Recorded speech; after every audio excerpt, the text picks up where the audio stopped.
Not had any public appearances recently and has not answered questions from the media.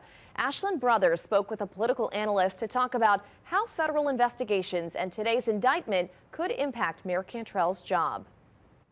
Well, Meg Dillard political analyst Dr. Robert Collins says the federal investigations have been very disruptive to the process of government. Dr. Collins says we've already seen a lot of apparent inappropriate behavior between Vappie and Mayor Cantrell. He says the indictment lays out both ethical and legal conflicts of interest.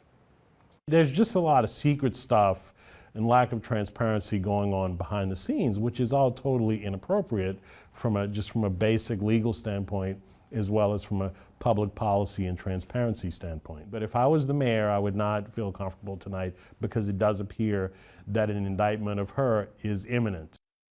Collins says for many months now, Mayor Cantrell has retained the services of a very expensive, high-profile, white-collar criminal defense attorney, Eddie Castaigne, telling me that you don't hire Eddie unless you expect an indictment. Collins says this isn't unfair to taxpayers and voters of New Orleans who need their city government to operate efficiently and deliver services to them without being in a limbo amid a potential pending indictment of the mayor. John?